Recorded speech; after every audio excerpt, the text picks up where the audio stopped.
Olá, boa tarde. Sejam muito bem-vindos. Eu sou Mara Bastos e começamos aqui mais um Em Destaque nessa semana especial que antecede o Dia das Crianças, né? Onde as mães, os pais estão tudo aí atrás de brinquedos essa semana para fazer a alegria da criançada. E também não esquecer, né? Semana de muita fé para muitos também. Nossa Senhora da Aparecida está aí. E essa semana, gente, falando das crianças, eu hoje resolvi trazer um assunto muito especial, embora muito triste, foi de comoção nacional, que aconteceu na última semana sobre a creche inocente lá em Janaúba, Minas Gerais, que eu particularmente como jornalista não poderia te trazer aqui esse assunto. É um assunto que está todos os dias, as pessoas ainda estão meio anestesiadas sobre isso. E eu hoje trouxe uma pessoa que vai poder discutir isso comigo, com você também aí do lado, sobre esse assunto, como a gente começa, a partir de que momento a gente começa a observar as pessoas que estão aos nossos lados. Geralmente elas dão algum sinal sobre isso. Como é que a gente trata esse tipo de, não de pessoa, mas de uma, a gente pode dizer de uma doença? Será que é considerado, sim, uma doença psiquiátrica? Uma doença psicológica, enfim, vamos falar sobre diversos assuntos aqui. E para isso, hoje eu estou com o especialista, o doutor Alexandre Bess. Tudo bem, Oi, Alexandre? Mara, tudo bom? Obrigado aqui pelo seu programa, pela oportunidade de estar aqui. Que você sempre faça aqui sucesso na TV, Ah, que você em destaque, que realmente consiga essa conotação toda com a sua competência jornalística e de apresentadora. imagina, Alexandre. Olha, o Alexandre, o doutor Alexandre, é uma pessoa muito querida do nosso meio, está sempre aí em diversos veículos, debatendo, falando sobre diversos assuntos, sobre relacionamentos, que nós também vamos estar falando hoje. E, Alexandre, eu comecei falando de um assunto que é muito Sim. triste, né? Sobre as crianças, sobre transtornos psiquiátricos, psicológicos. Aí eu te pergunto inicialmente, uma pessoa para chegar num transtorno psiquiátrico, primeiro ela passa por psicológico ou não necessariamente? Não, Mara, não tem migração. Quando você fala, vamos lá, a mente humana é dividida em apenas três esferas. A esfera mental é dividida em três classificações: neurose, psicose e perversão. Tá? Uhum. Uma não migra à outra. Porém, quando você já tem uma instância dessa, às vezes você precisa de algum frenesi psicológico, de algum acontecimento externo, para que esse acontecimento externo seja, como a gente fala em inglês, o psychological trigger, que significa o gatilho psicológico. Então Uhum. precisa acontecer, às vezes, algum acontecimento na vida dessa pessoa, para que essa pessoa possa ali desencadear uma ação de uma natureza dessa. Transtornos psicológicos: ansiedade, tensão, angústia, alguns Uhum. tipos de depressão, não todas, mas alguns, Uhum. insônia, impotência e por aí vai. Tudo isso é tratado e curado, Tá. tá? A gente não Através do tratamento para psicológico, todos, psicológico, sim. seria medicamentos e acompanhamento. Alguns casos precisa de medicamentos, outros não. Tá, Outros não. tá. Outros não. Depende do caso. Transtornos psiquiátricos são transtornos de origem mental, porém orgânica, Uhum. que acometem a pessoa logo nos primeiros anos de vida, e não necessariamente, Mara, esses transtornos psiquiátricos Uhum. eles podem ser manifestados na adolescência ou até na própria infância. Às vezes podem ser nunca manifestados. Fulano fez tal coisa, mas o cara nunca apresentou tal atitude. Olha. Claro, estava ali aquele conteúdo Uhum. psicótico dele. Quando você está falando em transtorno psiquiátrico, Hum. psicose, psicopatia, sociopatia, esquizofrenia, transtornos esquizoides, todas Aham. essas questões que envolvem assassinatos em massa, Tá. né? Ah, Então, peraí. Então, quer dizer que a pessoa que tem um tipo de transtorno desse, ela já nasce assim? Na maioria das pessoas, né? Na maioria da população, acha que a pessoa vai desenvolvendo com os anos, né? Tem alguns casos, talvez sejam assim, né? Pelo que vê, pelo meio que convive, né? Pessoas que moram em meios muito violentos, vamos dizer, aquele pessoal que está lá em áreas de luta, tá. de guerra, né? Algumas pessoas acabam tendo algum tipo de transtorno também, não É é? passado via DNA. Ah, é. Aí já entra a questão do temperamento.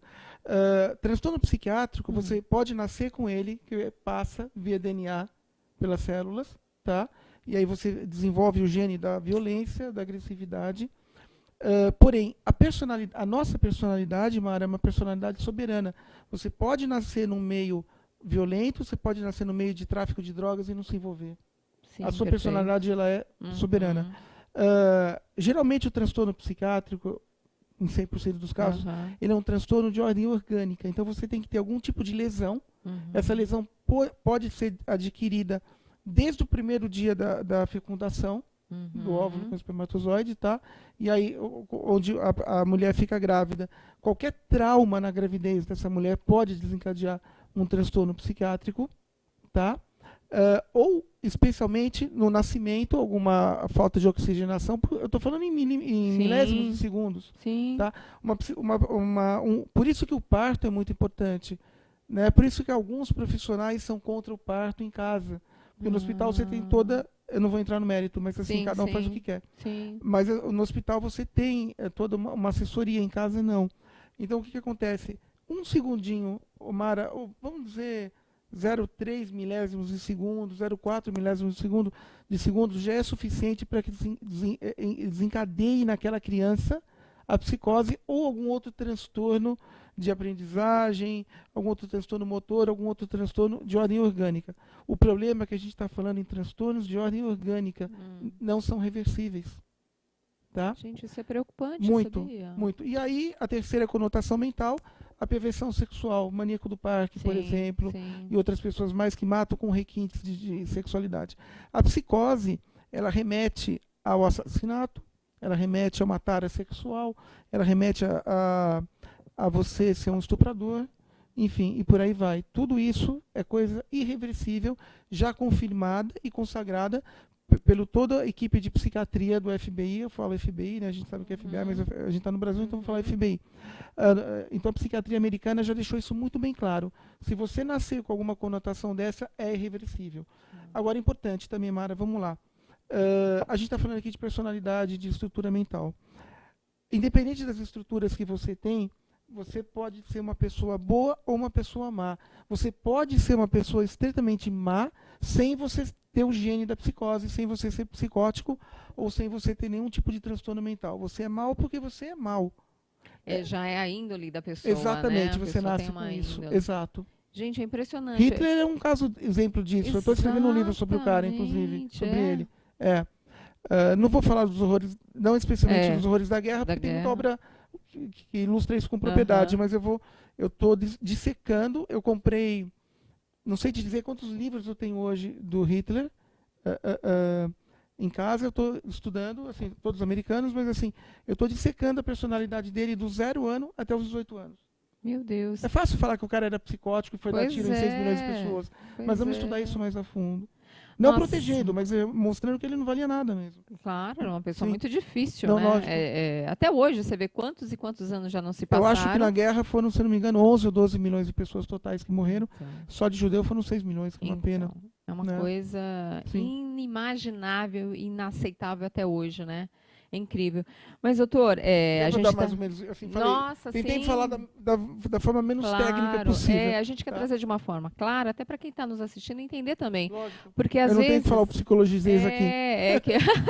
Gente, eu nem falei, mas o doutor Alexandre, ele é terapeuta e escritor e é especialista em relacionamentos pela Universidade de Miami, especialista em ansiedade e síndrome do pânico pela Universidade da Califórnia, tá? Não é fraco, não. Obrigado. Autor de diversos livros sobre relacionamento, inclusive um deles está aqui, que já no volume 3, O que era doce virou amargo, que também nós vamos falar sobre esses tipos de relacionamentos, que eu tenho certeza que todos vocês já passaram por um ou estão vivendo um, né? Porque a vida é uma gangorra, né? Não tenha dúvida. Altos e baixos o tempo inteiro, né? Como o relacionamento dói, machuca, né? Como fere. Aliás, doutora, é incrível, mas eu penso assim, né? À medida que nós estamos evoluindo, deveríamos estar evoluindo, né? Deveríamos, Nós estamos regredindo, né? A humanidade, quando a gente diz homem, humanidade, está regredindo. Nós estamos voltando lá para a era da pré-história, onde as pessoas resolviam tudo na porrada, né? Na violência. A gente está igual hoje. Nós estamos caminhando para uma modernidade e, ao mesmo tempo, retrocedendo. Sim. Então, o que está acontecendo com as pessoas de hoje? É o excesso de atividades? É a falta desse trabalho que todo mundo hoje só falando nisso? É a crise? O que é? O que está acontecendo? Eu estava viajando outro dia, uns 2, 3 anos atrás, e eu tive a oportunidade de assistir a uma palestra de um grande filósofo suíço, eu não sei se ele está vivo ainda, se estiver vivo ele deve estar com uns 90 alguma coisa, porque eu acho que ele já estava com 92 ou 93.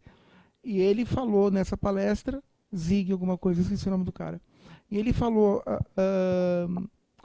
que ele via a deterioração das relações por causa das mídias digitais e por causa de toda a questão de internet e essa coisa toda. Então, hoje em dia você não vive mais para você, você vive para o outro, né? Eu estava numa festa de casamento outro dia, e eu estava conversando com um grupinho, uma das pessoas falou, gente, o papo tá bom, mas agora eu quero todo mundo quieto, porque eu preciso postar. Era um casamento de uma pessoa importante, não interessa aqui quem é, mas assim, o cara falou assim, um advogado inclusive, eu preciso de 2 segundos que eu tenho que postar aqui no meu Insta o que a gente está fazendo aqui agora. Não, impressionante como isso tá mudou, assim. né? Então, tá dessa forma. As pessoas não dão mais importância a isso aqui, ó. A ligação, acabou. né? Esse Olho a olho. Tete, não tem mais. Exatamente. É uma pena. É uma pena. Eu estava até comentando com meu marido esse fim de semana também, que eu sinto falta de quando a gente reunia os amigos em volta da mesa. Fantástico. Não é? Muito aquele bom. queijo e vinho. Não tem coisa mais gostosa que você tem. chamar os amigos e ficar naquele queijo e vinho, aquele bate-papo, horas e horas, sem aquela pressa, sem nada. Mas nem isso com os nossos próprios amigos está acontecendo hoje. Porque quando a gente se reúne, não é mais tão gostoso como era atrás. Porque está todo mundo com o seu celular na mão. Exato. Né? As pessoas vivem realmente a era digital na íntegra. Então, deveria ter uma mixagem ali para que você pudesse priorizar um pouquinho os dois sem menosprezar nenhum. Eu acho que você consegue ficar uma meia horinha sem, né? Pelo amor de Deus. Até estava falando, vamos se reunir, mas na próxima, agora, eu vou falar a primeira coisa, gente, celular desligado. Tá, tem uma fobia nova nos Estados Unidos que acabou de sair, é muito recente, chama nomobilifobia. Eu ouvi dizer. Você já ouviu falar? Ouvi dizer. Em inglês é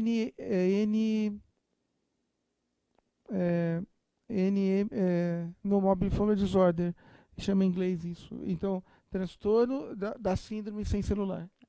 Tá? Tem pessoas que não conseguem. Eu estou cheia de amigos assim. É 5 minutos, então você começa a ter manifestações psicossomáticas, você apresenta uma sintomatologia de pânico, de medo, de desapego mesmo, tá? Da realidade, porque você não está com o aparelhinho virtual do lado. Não, eu imagino até que algumas pessoas, por conta até desse transtorno, imaginam que o celular passa a ser uma pessoa para ela. Exato. É uma dependência total, né? Incrível. Se o celular não está ali, ela não está à vontade, ela está com você, mas está querendo ir embora a todo momento. É uma coisa estranha. É igual você sair de casa. Você consegue agora, se você esquecer o celular, você volta de onde você estiver. Mas é que eu tenho um trabalho. Ok, mas dá para fazer muita coisa sem o celular em um dia de trabalho. Dá para viver. A gente vivia antes, não é? Sem telefone nem nada. Mas, doutora, ainda falando sobre o caso de Janaúba, esse vigia, né, ele já teve no passado, como o senhor falou, ele sempre teve esse problema, né? Ele sempre teve esse problema. E ele tinha ali, muito claro, um distúrbio psiquiátrico e obsessivo. E aí eu te pergunto, ele vai trabalhar numa creche, e ele estava em tratamento, porém não estava, segundo as últimas pesquisas. A gente ainda está falando, gente, porque esse caso ainda está sendo analisado, ainda existe uma perícia que está lá verificando tudo isso. Então, quer dizer, ele já estava em tratamento, mas não estava tomando a medicação. Aí eu te pergunto, a sociedade está sempre assim, querendo dar chance para as pessoas que estão se recuperando, tanto de casos de cadeia, tanto de pessoas que vivem um distúrbio como esse. Existem casos e casos, né? Muita gente criticou. Como é que foram colocar ele para trabalhar numa creche? Agora, o que eu vi das últimas imagens nesse fim de semana, não sei se você teve a oportunidade de ver, você não viu. A casa dele era muito visível que ele estava sozinho há muito tempo, ele vendia picolé, quer dizer, ele estava em constante trabalho com as crianças, sem a menor higiene possível, a casa dele era um terror, quer dizer, ele morava sozinho, não tinha nenhum parente com ele, nem nada, porque quando a gente tem uma pessoa que está cuidando, aliás, tem que ter uma pessoa que esteja sempre com esse tipo de pessoa, quando tem esse tipo de distúrbio, não tem, doutor? Ele tem que ser acompanhado com a ajuda de alguém, não é? Uma pessoa dificilmente vai tomar esse remédio sozinho. Bom, os remédios antipsicóticos, que eu imagino que era esse que ele deveria estar tomando, eu não acompanhei o caso, então assim, falando por cima, pela pouca informação que eu tenho. Eles têm que realmente ser monitorados para que a pessoa possa tomar, para que diminua. Não, a gente não fala em cura, a gente fala em uma possível estabilização. É um controle, né? É um controle. Agora, veja, você falou em obsessão. você pode ter uma, duas, três ou quatro sintomatologias psicológicas ou psiquiátricas juntas. Você não é porque você tem uma problemática de saúde mental que você não vai ter outra. Entende? Okay. Porque, em primeiro lugar, você tem que ver qual que é a sua estrutura de personalidade. Uhum. Eu acredito que o melhor jeito de você prevenir casos como este, o que seria? Fazer passar pelos profissionais competentes os testes psicológicos para medição de psicose, de agressividade, de tendências violentas, são muito exatos, é o psicotécnico, entre outros. Você pode fazer e demonstra ali se a pessoa já tem alguma tendência. Se tem tendência e vai mexer com vulneráveis, né? Qual que é a conduta? É não colocar. Entendi. Prevenir do que remediar. Agora, numa escola, o que me chama a atenção é isso, uma pessoa que já tinha um histórico, né, como esse, os profissionais que trabalham na escola geralmente são mais atentos do que as outras pessoas. Ninguém percebe em nenhum momento nenhum tipo de situação adversa, alguma, né, ou talvez porque ele já era um senhor, não se alertaram, talvez não. Pode ser, mas eu acho que na realidade, assim, Mara, as únicas pessoas que estão habilitadas a perceber isso, acho que seriam os especialistas da saúde mental, e às vezes, mesmo assim, mediante testes, porque senão você fica, olha, aquele cara é isso, aquele cara é aquilo. Então, antes de você... Alguns psicólogos são muito competentes, conseguem fazer uma linguagem corporal e ver que alguma coisa naquela pessoa está errado.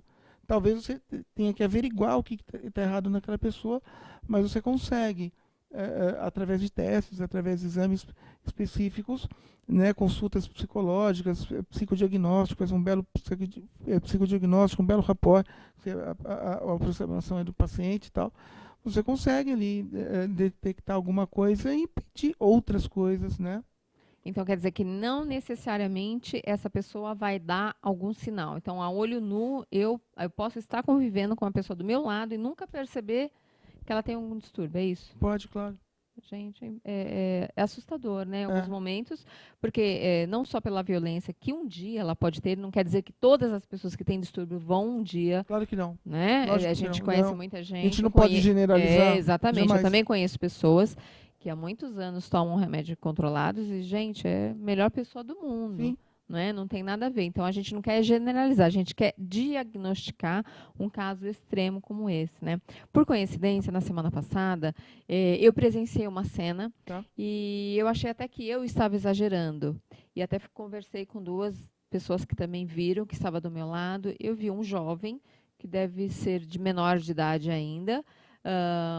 Ele estava no prédio, enquanto a gente estava fazendo atividade, ele estava lá do lado, e ele estava fazendo posições de arma, sabe, como se estivesse lutando com alguém, posição de arma, tal. E eu perguntei, gente, esse rapaz, ele estuda em alguma escola militar? Não. Os pais dele têm alguma atividade? Não, ele é apenas um apreciador, né, desse tipo de profissão. Eu falei, oi? Não, gente. E ele tem um perfil de uma pessoa assim, muito tímida, muito quieta, muito recatada. Então, quer dizer, visto a olho nu, para nós que temos um certo conhecimento, né, a gente fica um pouco assustada, porque pode ser um jovem, não que necessariamente vai dar um problema, mas ele precisa passar por uma conversa com alguém. Por que essa adoração? Onde ele tem aprendido isso? Na escola não é, porque ele não estuda numa escola militar, ele não faz cursos extra. Onde ele vem? Onde ele está vendo? A internet tem sido a escola dele? Onde ele tem aprendido aquilo? Posições, métodos, formas, se joga no chão, levanta, faz posições. A gente tem visto tantas coisas que a gente começa a ficar assustada com isso, não é? Tem uma frase em psicologia muito legal que fala o seguinte: pais ausentes, filhos problemáticos. É isso mesmo. É isso mesmo. Então, assim, o que acontece, Mara? Você falou a gente falou um pouco que as pessoas nascem, né? A gente falou um pouquinho aqui de transtornos e tal. Os transtornos também podem ser uma pessoa que tem uma estrutura familiar agressiva ou lacônica, né?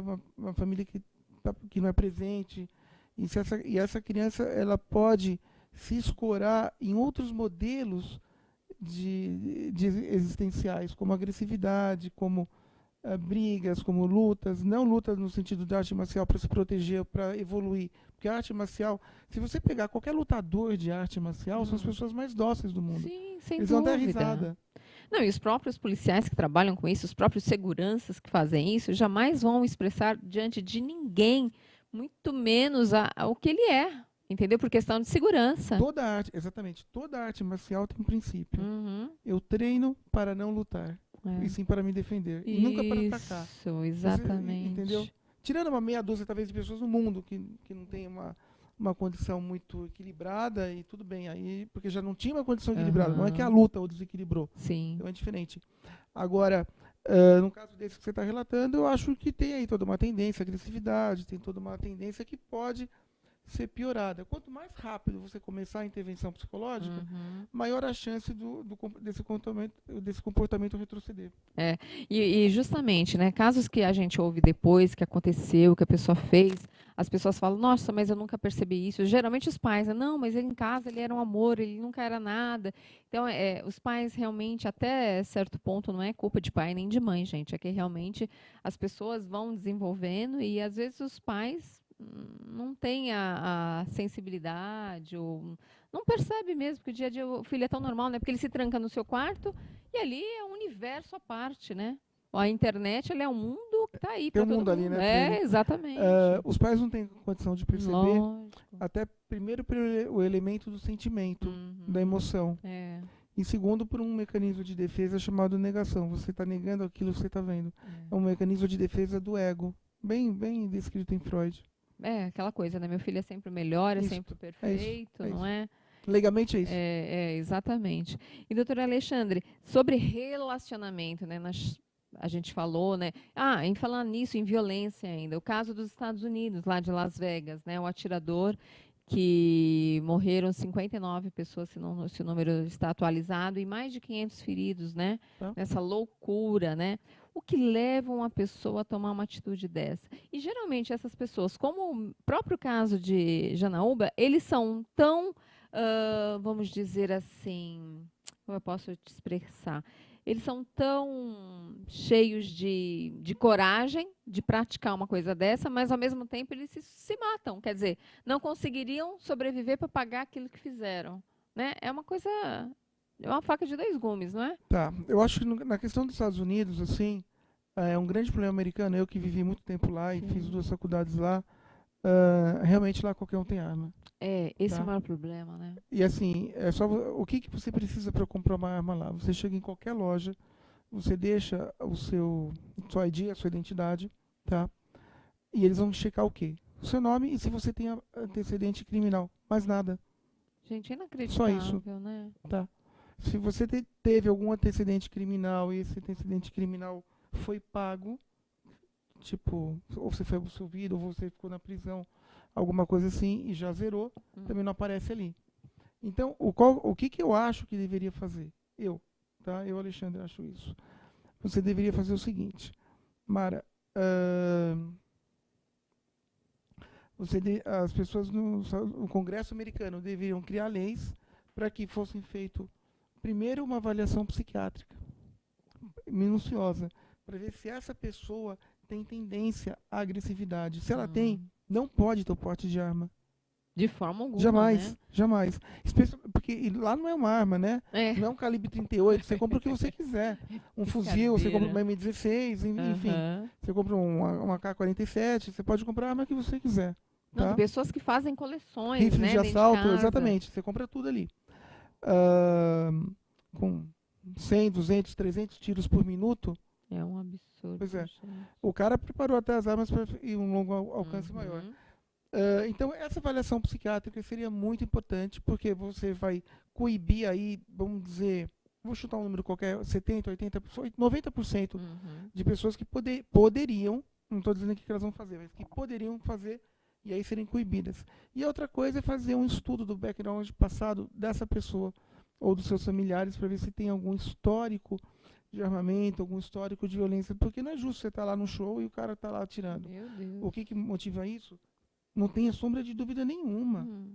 É estrutura mental psicopática. Não tem como. Então, e com certeza essa pessoa deve ter tido já Ele, demonstrado sim, alguma ele deve ter coisa, né? escutado, provavelmente ele escutou, ele teve alguma alucinação, provavelmente ele teve alguma alucinação auditiva, ele escutou aqui uma vozinha falando, ó, aquelas É. pessoas lá não gostam de você, vai lá e mata todas elas. É isso que um psicopata faz antes de matar alguém.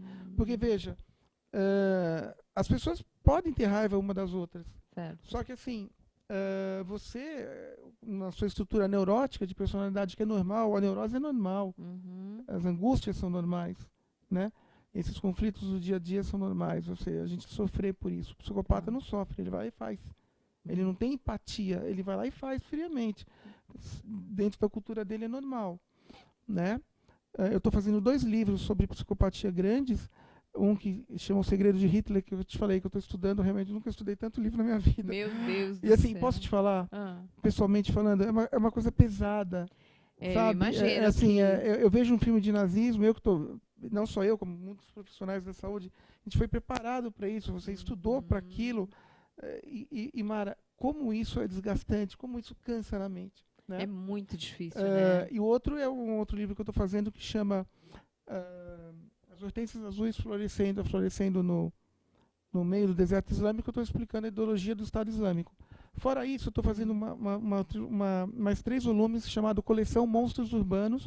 Primeiro volume Pedofilia, o segundo volume Estupradores e o terceiro volume Assassinos. Que engloba bem isso. Nossa, Pesadíssimo também. Então, assim, pesado. é diferente fazer um romance gostoso como esse aqui. Aham, Mas eu acho que eu tenho a obrigação de fazer. claro. Tá? Agora, o que acontece? Então, na sua estrutura de personalidade psicótica ou psicopática, o que acontece? Tem uma diferença de graduação entre uma e a outra.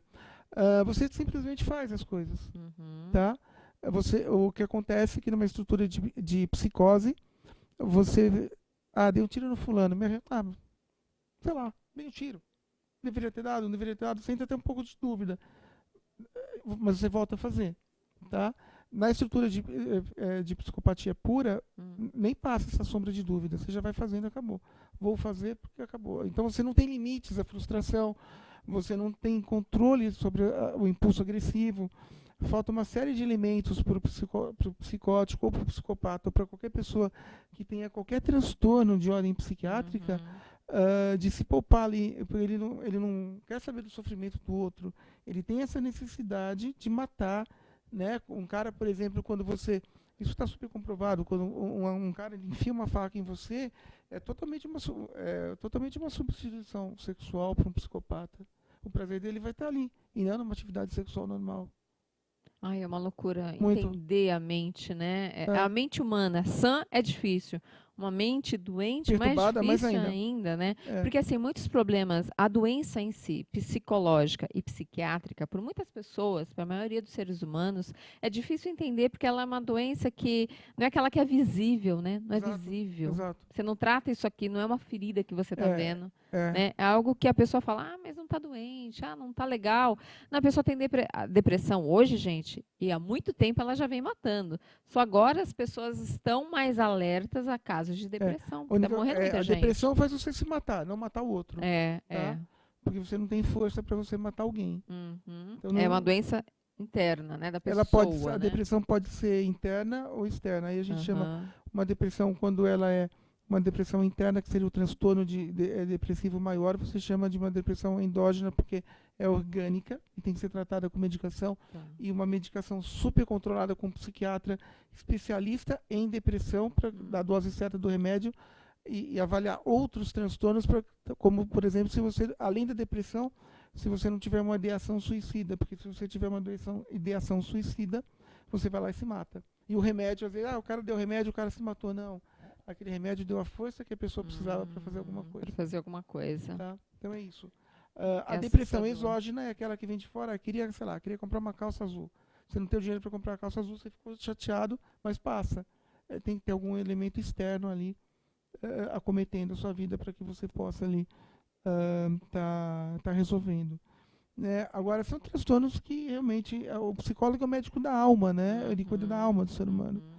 E em épocas de redes sociais, de tanta exposição que as pessoas estão, é impressionante como tem crescido o número de jovens cada vez mais doentes, né, com depressão, com uma série de coisas, né, pelo não poder ter, né? Porque todo mundo coloca lá na rede que tem, eu tenho um carro, eu tenho uma roupa nova, eu estou viajando, e aquela pessoa, às vezes, ela está lá na vidinha dela, calma, porque nem tudo que se coloca nas redes sociais, gente, é verdade, não é? As pessoas vivem de uma imagem, né? Então, às vezes, a pessoa que não é uma pessoa famosa quer ter o mesmo status que uma pessoa que está conhecida na mídia. A pessoa que tem um patamar na mídia, ela coloca, estou viajando, estou numa lancha, eu estou aqui, ali, eu comprei isso, eu ganhei aquilo. E a pessoa comum, às vezes, olha aquilo e começa, eu quero, né? Aquela busca do não ter, né? E muita gente, eu tenho ouvido casos e casos de pessoas que estão entrando em depressão e até pessoas que já chegaram a se suicidar, jovens, cada vez mais jovens, não é, doutor? Sim, claro. É aquela coisa, né, Mara? Falta o elemento da criação. Uma criança bem amparada psicologicamente, ela vai conseguir sempre falar. Desculpa, ela vai conseguir sempre escutar um não. Especialmente se ela foi criada nesse sentido. Ela vai ter um limite à frustração muito alto. Quanto maior for o seu limite à frustração, menos probabilidade de você cometer qualquer ação desse sentido, ou ser acometido por qualquer moléstia de psicopatológica, de doença mental, vai ser mais difícil entrar em você, porque você vai ser uma pessoa mais preparada emocionalmente falando. Nossa, bem difícil. E, doutor, esquizofrenia tem cura ou somente controle? Controle. O resto da vida tem que Resto da vida, controlar. tem que controlar. Com medicação, com psiquiatra, pode passar por terapia também, um psicólogo que seja especialista nessa área. Aham. É uma vertente da psicose, né? A bipolaridade, ela vem da esquizofrenia ou não? Não, nada a ver. A Nada a ver. bipolaridade é o antigo transtorno PMD, psicose maníaco-depressiva, onde a bipolaridade, hoje você oscila em períodos de euforia muito grande e você oscila entre períodos de depressão muito grande. O problema é que é muito complicado, porque dependendo das suas tendências psicológicas ou da sua personalidade, você é ali que na fase da mania ou na fase da depressão, você pode cometer as suas ações. Você pode se matar, você pode fazer mal para alguém. Então é uma doença que tem que ser controlada com medicação pesada, com medicação que envolve transtornos de humor, tá? Aí é só o psiquiatra que está habilitado a dar. Não adianta a gente falar o nome da medicação aqui, melhor nem falar. Não, evidentemente, lógico. eu sei qual é, mas não vou Sim, falar, sim. óbvio. E aí um psicólogo para fazer a terapia e dar o suporte emocional, porque veja, 90% de todas as moléstias mentais precisam do acompanhamento psicológico. Sem dúvida. Tá? Sem dúvida. O psiquiatra, quando sai da faculdade, Mara, ele é apenas um psicofarmaco. Ele é um médico que sabe prescrever remédios de ordem psiquiátrica. Qualquer psicólogo hoje sabe a mesma coisa, porque você tem psicofarmacologia na faculdade. Tá. Muito bem, só que você não está habilitado a medicar. Porque você não é médico, poderia até ser isso. Eu entendo que no futuro isso poderia ser revisto. Tá? Eu entendo acredito isso. Que, É uma né? opinião minha. Tá? Para algumas doenças eu acho que o psicólogo poderia medicar. Eu acho. Eu, Alexandre. Mas independente disso, o psiquiatra não vai saber fazer terapia, ele não vai saber você sentada na cadeira e ele te escutar. Aí ele vai ter que fazer um curso de psicologia, se especializar em alguma área da psicologia para escutar a pessoa. Tá. Mas se ele tiver isso, se ele for um psicoterapeuta ou um psicanalista, ele consegue muito bem unir as duas coisas, desde que ele seja. Agora, se ele for apenas um cara que fez residência em psiquiatria, ele não vai estar habilitado a escutar uma pessoa em divã, porque ele não vai ter a escuta aprimorada, ele não vai saber o sentido do sintoma, essa coisa toda. Porque ele é muito mais orgânico do que mental. Ai, meu Deus, como é difícil entender as pessoas, né? Demais. Jesus amado, e como é difícil também entender aquela pessoa que está do seu lado, né? Casamento, namoro, noivado, enfim, né? Doutor, como é que você vai de A a Z falar de um assunto tão difícil? E agora vamos falar de romance. Como é que você consegue escrever um romance na medida de toda essa evolução, né? Eu acho, Mara, que o que está faltando na vida das pessoas é Tá. o bom e velho romance. Não é tão gostoso. Verdade. Como era bom e a gente achava chato, né, a história. Eu não vejo mais as pessoas assim, aquela coisa gostosa de viver aquele momento do namoro, né? Hoje as Aquela pessoas coisa se do toque na conhecem. mão, né? As pessoas se conhecem, daqui a 2, 3 meses estão morando juntos. Gente, vamos curtir a melhor parte do relacionamento, que é o namoro. Eu acho que, concordo. Eu acho que um grande erro da deterioração dos casais da degeneração conjugal, Mara, é justamente a falta do namoro no casamento. Totalmente. No volume 2 dessa obra eu ilustro isso muito bem, em vários capítulos.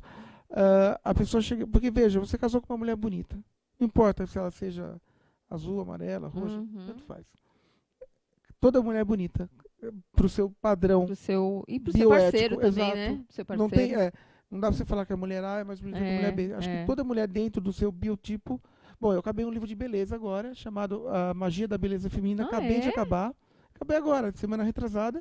Esse livro vai ser... Eu acredito que seja lançado esse ano ainda. Eu só estou esperando a editora liberar o boneco. Eu leio, aprovo e a gente vai rodar. Faço a capa dele. Eu acho que eu te falei com a Maria Alexandre. Muito legal. Olha só, que bacana. É um livro para mulher, dedicado a todas as mulheres do mundo. O que eu trato nesse livro, Mara? Autoestima e autoimagem. Da mulher apenas, tá?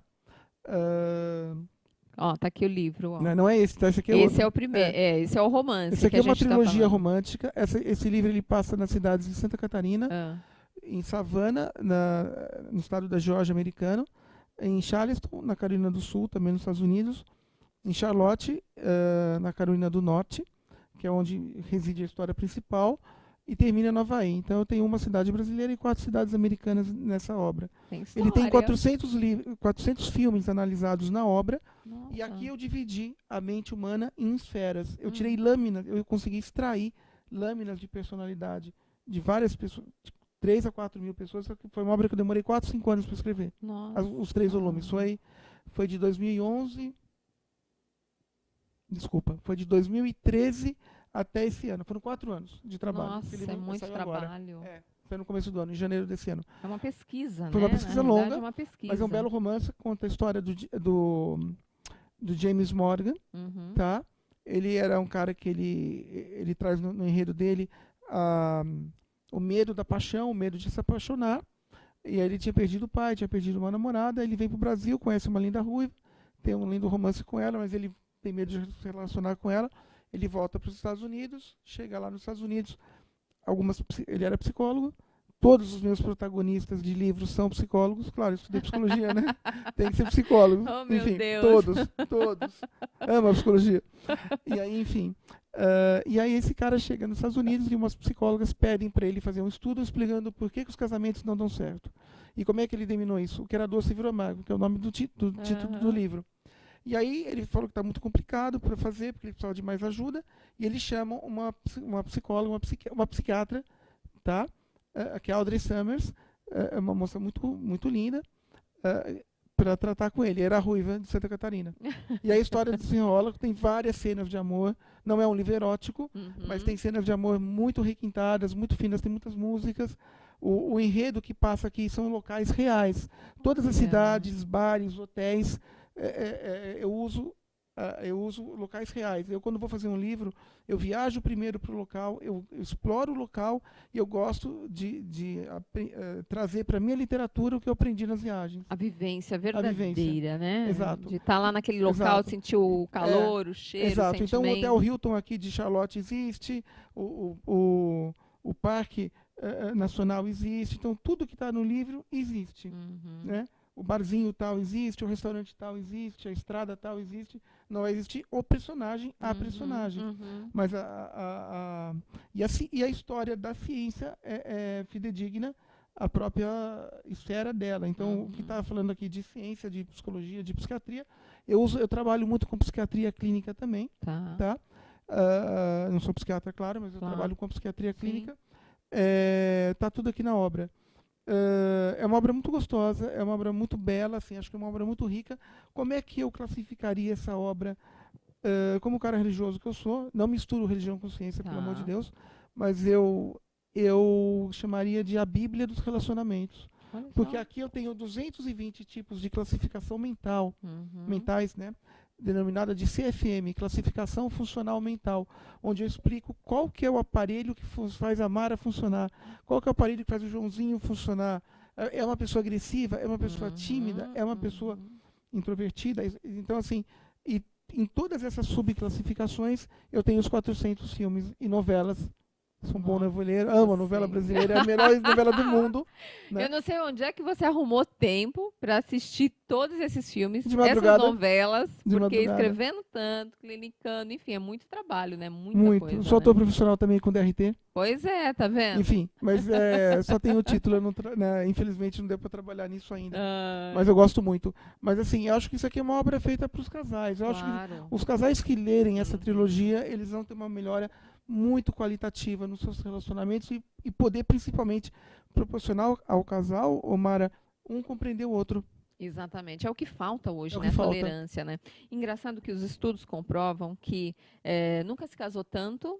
Vamos falar de Brasil, né? Nunca se casou É o tanto nosso no país, né? Brasil, e na mesma medida, tantos números de separações. Aí eu te pergunto, as pessoas, será que elas estão imaginando no casamento só naquela hora bonita? O casamento, a festa, os amigos, as fotos, esquecem da vivência do dia a dia, dos problemas, da falta de dinheiro, né? Enfim, porque não é fácil viver dia a dia com uma pessoa É, totalmente sim, diferente. tudo isso que você está falando está espalhado ao Uhum. longo da trilogia. A falta de planejamento é um grande problema porque uma coisa é você chegar e querer ir no McDonald's. Eu falei Mac, mas tudo bem, pode ser Sim, não qualquer tem outra. problema. Eu adoro. Enfim, mas assim, é uma coisa é você querer ir no McDonald's final de semana com a sua namorada. Aí você tem uma continha para pagar que você não tinha, uma conta de É, net, uma conta de TV, uma conta de qualquer outra coisa. é, Casado você vai ter essas contas que você não tinha, né? verdade. E aí você não pode ir no Mac ou naquele restaurante que você gostaria de ir. E aí o que acontece? Você fica muito limitado e aí começa o quê? Um atrito que não existia. Então o planejamento econômico é muito importante. A Uhum. falta de diálogo nos casais, Uhum. tá? Eu explico como é que os casais devem conversar, devem fazer através da literatura. Eu acho que é outro motivo muito importante para que realmente as pessoas possam se situar melhor a partir do momento que você se permita se conhecer. Posso estar ali? Obrigado. Claro. Já acabou a saliva. E a partir do momento A que gente você fala possa muito. assim, a partir do momento que você possa se conhecer. Ah, Obrigado. E a partir do momento que você possa se conhecer o outro, o que acontece? O casamento vai melhorar. Você vai é, ter as mazelas, você vai ter as intempéries do dia a dia, mas você vai saber o quê? Driblar a rotina, é. né? Eu tenho um volume 2 que a capa é lilás, até com o prefácio de uma amiga minha que você deve conhecer, que é a Ellen Dastre, Uhum. né? Também do meio ali. Do meio. Muito legal. Eu tenho 3 ou 4 capítulos extensos que eu trabalho só a rotina. Nossa, como é difícil falar da Demais. rotina, né? Daria para fazer obras daqui até o final da vida sobre a rotina, mas eu tenho outras obras para fazer. Uhum. Então eu usei o que é de melhor ali para colocar na obra. É um livro feito para casal. É muito Uhum. gostoso, Uhum. mostra as dificuldades dos casais no dia a dia, mas com lâminas e nas lâminas mentais, nos subtipos, o que acontece? Você vai ver a sua problemática no filme. E você vai poder ali estar com a sua namorada, com a sua esposa, com a sua noiva. Esquece da terminologia, né? Eu acho que se você casou no papel, não casou no papel, tanto faz. Não é, Isso hoje é em só dia, sabe, formalidade, né? formalidade, exatamente. Formalidade. Mudou um pouco, que bom, né? Ainda Mas bem. enfim, para algumas culturas tudo bem, talvez seja necessário. Cada um acho que tem que seguir a sua cultura, o seu desejo, né? Ah, desculpa, então assim, Imagina. eu acho que se você puder realmente se permitir se conhecer o outro e dar uma chance para o casal pode melhorar. Agora, claro, se não tiver mais sentimento, Omara, se foi um casamento que casou sem sentimento, acredite, tá? Não sei se é nesse volume que tá, não lembro agora. Mas esse casamento é um casamento fadado ao insucesso. Ele vai ter um fator tempo que vai determinar a duração dessa relação. Por quê? Porque não tem mais sentimento. Mas não tem aquela velha história que a gente acaba criando aquele amor pela convivência? Porque às vezes você casou, não está tão apaixonado, mas a convivência, o dia a dia é tão bacana, você vai começando a olhar aquela pessoa com outros olhos. Não tem também esse tipo de amor que vai surgindo com o tempo? Pode ter, mas pode ter também um transtorno carencial. Você precisa daquela Também. pessoa para que você se seja situado no meio. Pode ter também, você não está errada no que você falou. Então, tudo é hipótese, né? Você tem que ver qual que é melhor que se adapta a você. Eu seria muito leviano em generalizar certas coisas. Algumas coisas talvez até dê, outras não dá. Agora, o que eu percebo hoje, nos dias de hoje, que dificilmente a gente vai ver aí casamentos de 30 anos, 40 anos, como eram os nossos pais, os nossos avós, né? hoje em dia as pessoas casam e muito rápido, né? Casamento de 10 anos já chegou no patamar até que bom, Sim, né? você pode casar pela fantasia, você É. pode casar pela atração sexual, você pode casar pela fase de empolgação, As né? pessoas Pela estão atração física, menos tá tudo ali. intolerantes, né? É. E aí acaba os Uhum. motivos que geraram esse casamento acabam, né? A atividade sexual começa a decair. Enfim, veja, você tem que casar para você ser feliz. Você tem que chegar em casa querendo e desejando aquela mulher que você escolheu.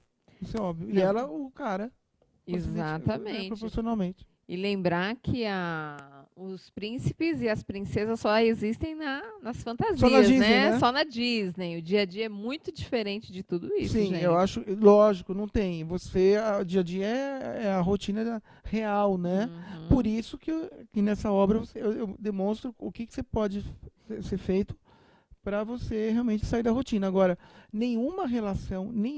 isso é fato, isso é generalizado. Nenhuma relação aguenta maus tratos, Tá. aguenta falta de Isso. regar, falta de cuidar. Você entendeu? Então, a partir do momento que você casou e acha que o casamento vai andar sozinho, tanto para a mulher que não vai se arrumar, que vai deixar de ser bela, o cara, poxa, mas não foi com essa mulher que eu casei. Entendeu? E o cara que deixar de realmente tratar a mulher como ela merece ser tratada, eu, como bom feminista que sou, não considero não vejo nenhum outro psicólogo no Brasil mais feminista do que eu.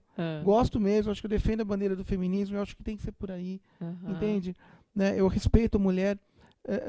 Eu acho que a mulher tem que ser respeitada, ela tem que ser valorizada, né? Eu não saberia viver sem. Então, mas independente disso, eu acho que a mulher tem que ser realmente muito bem cuidada, muito bem tratada. Então, pequenos mimos, não é você gastar milhões no shopping, mas é você entrar no shopping e comprar um chaveiro. Sim. Entendeu? Poxa, eu fui no shopping, lembrei de você. Cara, você já ganhou um mês ali. São pequenas dicas que está tudo aqui na obra. Se você abrir aqui rapidamente, Omara, dá licença, só um segundo. Só para você entender. Eu tenho os filmes aqui analisados também. Que legal, dá pra Então, gente aqui, depois. filmes, novelas, aqui você Legal. pode ver alguns filmes e novelas. Tem a parte técnica aqui. Bom, eu vou ler muito esse livro aqui, do começo ao fim. Depois E eu acho vou bacana. providenciar para você o volume 1 e 2, porque Bacana. é uma história que tem sequência. Sequência, né? Tá. Porque a gente vai querer mais, né? A gente vai Lógico. aprender e vai querer mais e mais. É um livro feito para os casais mesmo. Ai, gente, muito bom.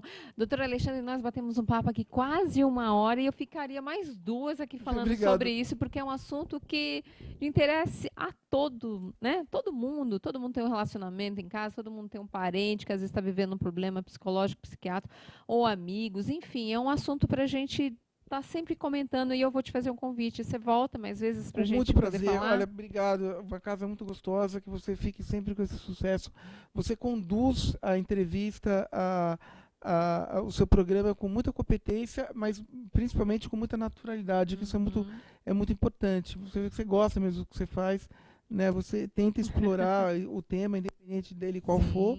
Né? Eu sei que provavelmente você não vai chamar só psicólogos aqui, você vai chamar outras pessoas.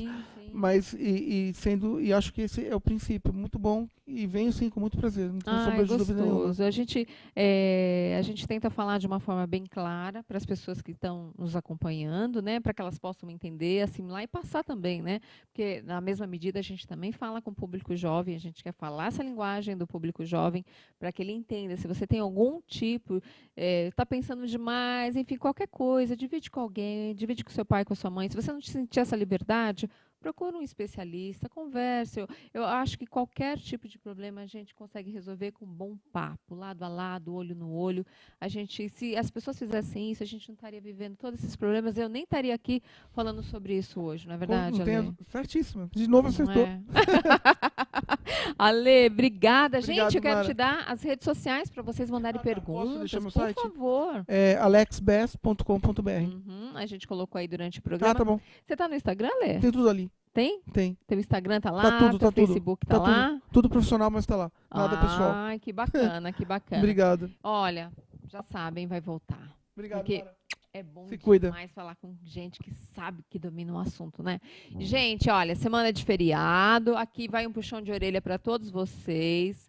Já sabe, se beber, por favor, não dirija. Jamais. Jamais. Esquece. Exatamente, porque esse não é o último feriado da sua vida e também não vai ser o primeiro, enfim. A Sabe melhor lei do Brasil, não vamos Melhor desprezá-la. lei, Acho que é a única que funciona direito, né? Ai, gente, tomara, viu? Porque, olha, é muito triste quando Não, a gente não vê adianta, os Mara, não números. adianta, é sério. Álcool e volante não combina. Não dá. combinam, gente. Em E hipótese olha, alguma. quem me conhece, quem me sabe, me segue nas redes, sabe que sempre no finais de semana Ir no jantar e tomar um vinho, uma taça de vinho, mas você tem meios para você tomar esse vinho.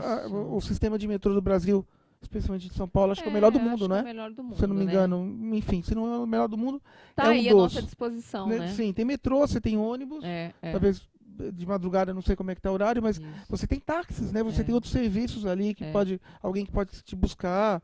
Enfim, dá para fazer. Porque a gente tem ouvido nos últimos finais de semana a tamanha violência, e eu estava aqui falando, quem me acompanha nas redes sabe, eu estou sempre nas estradas e eu tenho visto coisas de chorar, gente. Muita gente dirigindo bêbada na estrada. Você vê carros ali em situações. Se você ver um caso desse, gente, pare no primeiro posto policial, informe um profissional para que a gente não possa depois estar vendo essa pessoa e outras famílias que não têm nada a ver com essa situação, aí sendo mais, somando esses números de tragédia, tá, gente? Então, vamos tomar cuidado, porque a vida não se brinca, é só uma que se vive, então vamos viver bem, com carinho, não tem segunda, com respeito. Não tem segunda chance, infelizmente, Verdade. não é? Ainda que morrer seja a pior das hipóteses, mas se você sofrer um acidente, não anda mais, ficar aí numa cadeira, né, dando problema para a tua família inteira vegetando aí. Pensa nisso, gente. Nem sempre acontece só com o vizinho. Às vezes é tão banal e tão fácil de acontecer que você não tem nem noção, tá? Então vamos tomar cuidado, que nosso encontro já está marcadinho aqui semana que vem. Um beijo na alma de todos vocês e, ó, juízo, hein? Beijo na alma. Até a próxima.